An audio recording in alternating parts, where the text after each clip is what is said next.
ব্যাখ্যা জানবে স্বপ্ন। তারপরে তুমি সব এইসব দিকে ওখানে গিয়ে দ্বারকাকে সব বলবে। এর থেকে দ্বারকা থেকে যেন সবাই চলে যাবে, ওখানে যেন কেউ না থাকে, 7 দিনের মধ্যে আর জল সমুদ্র খেয়ে গ্রাস করে নেবে বলে দিলেন। তারপরে বলার পর সঙ্গে সঙ্গে ওই যে রথটা নিয়ে এসেছিল দারুক, ওই ঘোড়া সহ রথটা আকাশে উঠে গেল, আকাশে চলে গেল, সুদর্শন চক্র চলে গেল, গদা চলে গেল, সব কিছু চলে গেল। কৃষ্ণ অন্তর্হিত, দেখা যায় যে কৃষ্ণ অন্তর্হিত, কৃষ্ণ নেই, তখন কাঁদতে কাঁদতে চলে এলো দ্বারকা। সেই এইগুলো একটা সঙ্গে সঙ্গে বৃন্দাবনে কৃষ্ণ চলে এলো। বৃন্দাবন এসে দেখলেন, একসঙ্গে বললো একটা আকাশ থেকে বিশাল হ্রদ অবতরণ করলো। বলছে তোমরা সমস্ত গরু গাড়ি যা আছে ঢুকাও। সে সব ঢুকে যাচ্ছে, সব ব্রজবাসী সব ঢুকে গেল, সব ঢুকে গেল। তারপরে কৃষ্ণ পিছন ঢুকে গেল, আকাশ উঠে আবার দৃশ্য হয়ে গেল। ব্রহ্মবৈবর্ত পুরাণটা পড়ে দেখুন। ব্রহ্মপুরাণ এটা লেখা আছে, ব্রহ্মবৈবর্ত পুরাণ, ব্রহ্মবৈবর্ত পুরাণ ওতে এটা লেখা আছে। সংসার চল্লিশ ওখানে কৃষ্ণ করবে কি? কৃষ্ণ ভগবান ব্যাদকে সশরীরে স্বর্গে পাঠিয়ে দিতে পারে। তাহলে আর একটা কথা বলি, ব্যাদ একটা তাকে বললে রে ব্যাদকে বলতে সশরীর, যে ব্যাদটা তীর মেরেছ সশরীর চলে স্বর্গে, যে ব্যাদকে সশরীর স্বর্গে পাঠায় তাকে আর মরি যে তাতে মরতে হয় তাকে। তাকে আবার ইন্দ্র আবার তাহলে মেরে জ্বালিয়ে দিল 10,000 সৈন্য। 10,000 সৈন্যকে ভগবান শ্রীকৃষ্ণ তো ওই যে বারবার ভগবান শ্রীকৃষ্ণকে আক্রমণ করতো, কি নাম না, জরাসন্ধ। 33 অক্ষয়হিনী সেনা নিয়েছে মাত্র, আর 18 অক্ষয়হিনী কুরুক্ষেত্র যুদ্ধ হয়েছিল। হ্যাঁ, আর জরাসন্ধ প্রতিবারে এনেছে 23 অক্ষয়হিনী। 23 অক্ষয়হিনী সৈন্য। 23 অক্ষয়হিনী সৈন্যকে বলরাম কৃষ্ণ 2 জন ধ্বংস করে দিয়ে ওকে ল্যাংটা করিয়ে একবার গামছা পরিয়ে হাত ধরে বার করে দিয়ে 17 বার। তাহলে সেখানে 10,000 সৈন্য নিয়ে ইন্দ্র এসে জ্বালিয়ে দিল, এটা কি করে হতে পারে? জ্বালিয়ে দিল কৃষ্ণ, সব পাগল। আবার ভুলভাল আর একটা বলছে যে ভগবান শ্রীকৃষ্ণের শরীর এখানে ছিল, যেটা বলছে যে সেটা অর্জুন নাকি 7 দিন ধরে পুড়িয়েছিল, তো শরীরটা পোড়াতে পারেনি, হৃদয়টা পোড়েনি, সেটা জলে ফেলে দিয়েছিল। সেটা ওই এখনো পর্যন্ত নাকি আপনার পুরীর মন্দিরে জগন্নাথ দেবের হৃদয় হিসেবে সেটাকে ঢোকানো হয়। এই তত্ত্বটা কি আছে তাহলে? সব বাহ্য কথা, একটু বিন্দুমাত্র সঙ্গে সম্পর্ক হবে। এ সমস্ত বাহ্য, সব কল্পনা, বাহ্য কথা। বলতে যখন নবকলেবর উৎসব হয়, ব্রহ্মমণি সেটা শালগ্রাম, একটা ওইটা কৃষ্ণের, ওইটা নয়, কিচ্ছু লাগে। কৃষ্ণ কেন হবে কেন? কবে কৃষ্ণ আর কবে জগন্নাথ? জগন্নাথ কৃষ্ণের বহু কোটি বছর আগে। কবে জগন্নাথ, কবে কৃষ্ণ? আগে কে? আগে জগন্নাথ। আরে জগন্নাথ তো 6 মন্বন্তর আগে, 6 কল্প আগে, 6 মন্বন্তর হয়ে গেছে। স্বয়ম্ভু মন্বন্তরে জগন্নাথ প্রকাশ হয়েছিল। স্বয়ম্ভু মন্বন্তরে 28টা 71টা চতুর্যুগ, একটা চতুর্যুগে পরমায়ু 43,20,000 বছর। ও ব্যাটা জানলে কি হবে? একটা চতুর্যুগ মানে বুঝো সত্য ত্রেতা দাপর করি, এর নাম চতুর্যুগ। হ্যাঁ, চতুর্যুগ। এর পরমায়ু কত? 43,20,000 বছর। 4 থেকে নিয়ে 43 কোটি, ওইটা 43,20,000 বছর।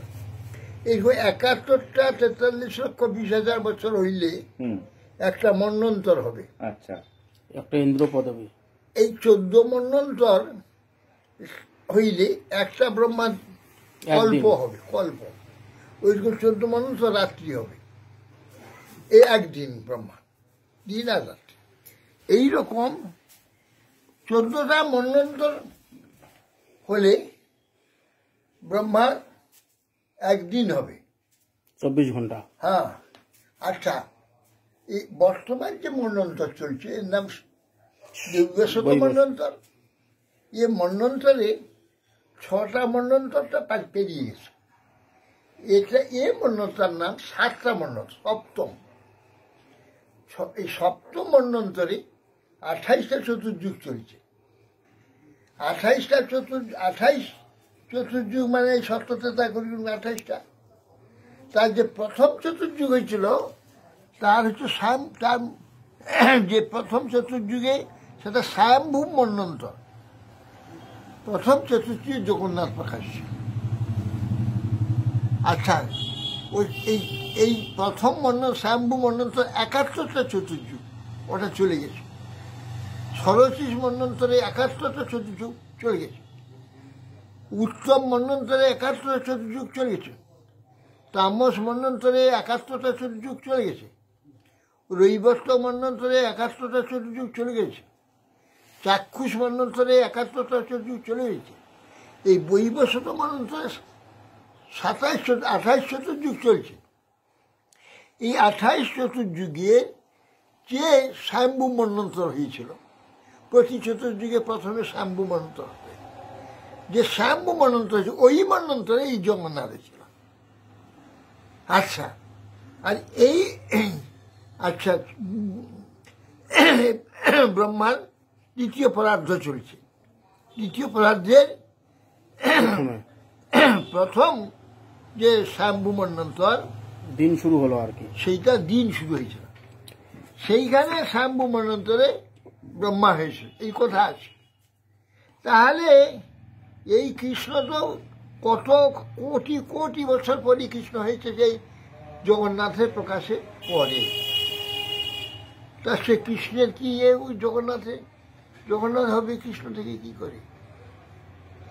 হ্যাঁ, এসব কিছুই মানে ব্রহ্মার একদিনে একবার মাত্র কৃষ্ণ আসে, মধ্যাহ্নে। ব্রহ্মার একদিনে একবার আসেন, দুপুরবেলা আসবে 12টার সময়। 12টার সময় আসবে। তো প্রতি ব্রহ্মার একদিনে একবার আসে। তো কুল কিনারা মাথায় কিছুই পাবে না, সে বেটায় কি হিসাব দেবে? হ্যাঁ, অতএব এই কৃষ্ণ বলে তার ইয়েতে নাভিতে জগন্নাথ হবে, আর নাভিতে ইয়ে দেয় যে ব্রহ্মমণি। ব্রহ্মমণি তো সে একটা শালগ্রাম, সে আবার ওটা কেউ দেখতে পাবে না। শালগ্রামটা চোখ বেঁধে দেবে। শালগ্রামে যে তুলসী দেবে, চন্দ্র দিবে, নিচে দেবে, উপরে দেবে, ফুল দিয়ে পূজা করবে, চোখ মনে রাখবে। পূজা দিয়ে এখানে রাখবার জায়গা থাকবে, সেখানে বসিয়ে দেবে শালগ্রাম দিয়ে ওই সর্বশরীর জগন্নাথের কাপড়ে এই কথায় মরিয়ে দেবে, জড়ানো। ওইটা সে জড়ানো থাকে। এই হলো ব্রহ্মমণি স্থাপন।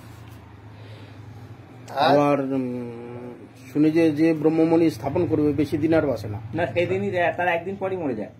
যাই হোক, মানে সে মরে যাবে। এবার জগন্নাথের চেঞ্জ হবে নাকি না? অতএব সেই জন্যে ওটা ওই যে তুলসী তাজাই কত থাকে না। হাজার বছর, কত 10-20 বছর পরে হয়তো একবার, কোনো সময় আরো কম মরে হয়। মানে আষাঢ় মাসে, মলমাজ হতে হবে, আষাঢ় মাসেতে ওই অধি মাস হতে হবে। ওই সেটা 6 বছরে হয়, 5 বছরে হয়, 10 বছরে হয়, 20 বছরে হয়। সেই দিনই সেই সময়ই হবে নবকলেবর, তার আগে হবে না। ততদিন পর্যন্ত ওই তুলসী কাঁচা থাকবে। এটাই তার মহত্ব। ও দেখতে পাবে না, ও চোখ বন্ধ থাকবে, ও খুলবে, ওই মণি বার করবে, স্নান করবে, পূজা করবে, চোখ বন্ধ করে স্নান করবে, পূজা করবে, তুলসী দেবে, দিয়ে সেই অবস্থা আবার ওই নূতন কলেবরে দেবে, দিয়ে কাপড় দিয়ে জড়িয়ে দেবে। দিয়ে দেওয়ার পর অন্যান্য লোক এসে তখন কাপড় জড়িয়ে নূতন করে। ব্রহ্মমণিকে কেউ মোট দেখতে পাবে না, কেউ দেখতে পায় না। তো অতএব সেই জন্য এই কি পাগলের মতো বলছে, কি জানে না কোথায় কৃষ্ণ কবে হয়েছিল, আর আজ হয়েছে কোথায় জগন্নাথ, কোথায় কৃষ্ণ। আচ্ছা, জগন্নাথের ব্যাপার স্কন্দ পুরাণে উৎকল খণ্ড আছে। সেই উৎকল খণ্ডে জগন্নাথের পুরা চরিত্রটা কথা আছে, সেখানে এই সব লেখা আছে, পড়ে দেখ। স্কন্দ পুরাণে উৎকল খণ্ড আমাদের পুরাণ যে অষ্টাদশ পুরাণ আছে, তার স্কন্দ পুরাণে উৎকল খণ্ডে আছে এইসব ঘটনা, গোটা জগন্নাথের পুরা ঘটনা। তো কোন সময় জগন্নাথ প্রকাশ হয়েছে, কোন সময় জগন্নাথ প্রকাশ হয়েছে, কখন কৃষ্ণ হয়েছে কোনো পাত্তাই নেই।